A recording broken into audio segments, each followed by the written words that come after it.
শুভলক্ষ্মীর ধৈর্যের বাঁধ ভেঙে যায়। আরিয়াকে বাড়ি থেকে বের করে দেওয়ার সিদ্ধান্ত নেয় সে। হ্যাঁ দর্শকবৃন্দ, গৃহপ্রবেশের আসন্ন পর্বে এমনই নাটকীয় মোড় নেবে কাহিনী। শিবন্তিনীর প্রতি আরিয়ার মুখ থেকে বেরিয়ে আসে একগুচ্ছ অভাবনীয় কথা। সেই কথা কানে যেতেই চমকে যায় শুভলক্ষ্মী। শিবন্তিনীর সাথে আরিয়ার ব্যবহার সমস্ত সীমা অতিক্রম করে ফেলে।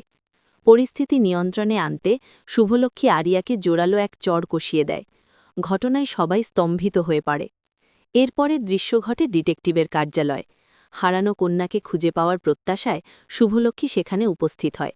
ডিটেকটিভের কথাবার্তা ও আচার আচরণ দেখে শুভলক্ষ্মীর সন্দেহ জাগে যে সে কোনো তথ্য লুকাচ্ছে।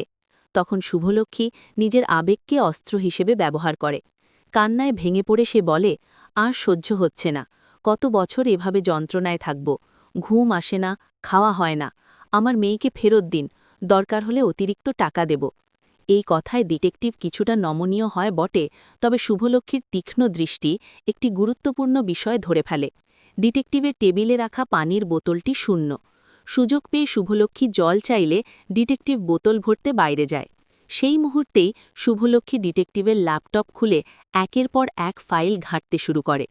হঠাৎই একটি বিশেষ ফোল্ডার তার নজরে আসে, স্ত্রীর নামে সংরক্ষিত ফাইল। ডিটেকটিভ যে সব ডিলিট করেছে বলেছিল তা যে মিথ্যে ছিল সেটা বুঝতে পারে শুভলক্ষ্মী। একের পর এক ফুটেজ দেখে সে ভয়াবহ সত্যের সামনাসামনি হয়। সব প্রমাণ সংগ্রহ করে নীরবে বাড়ি ফিরে আসে শুভলক্ষ্মী। অপরদিকে বাড়িতে আরিয়ার আচরণে শিবন্তিনী ক্ষিপ্ত হয়ে ওঠে। কেশবকে পুলিশে খবর দিতে বলে সে। পুলিশের কথা শুনে আরিয়া আরও উত্তেজিত হয় এবং ঘোষণা দেয় যে সে নিজেই চলে যাবে। ক্রোধে অন্ধ হয়ে শিবন্তিনীকে ধাক্কা মেরে ফেলে দেয় আরিয়া। ঠিক তখনই সেখানে প্রবেশ করে শুভলক্ষ্মী। শিবন্তিনীকে সাহায্য করে তুলে দিয়ে শুভলক্ষ্মী সরাসরি আরিয়ার সামনে এসে দাঁড়ায়। ক্ষোভে ফেটে পড়ে শুভলক্ষ্মী আরিয়াকে জানিয়ে দেয় এই বাড়িতে তার আর কোনো স্থান নেই। কথা শেষ হওয়ার আগেই আরিয়ার গালে পড়ে আরেকটি থাপ্পড়। শুভলক্ষ্মীর হাতের ছবিটি দেখে আরিয়া নিথর হয়ে যায়। কিছু বলার চেষ্টা করতে গিয়ে আরও একটি চড় খেয়ে চুপ হয়ে যায় সে। এই ছিল আজকের পর্বের সম্পূর্ণ ঘটনাপ্রবাহ। আগামী পর্বে কী ঘটবে তা জানাতে অবশ্যই মন্তব্য করুন।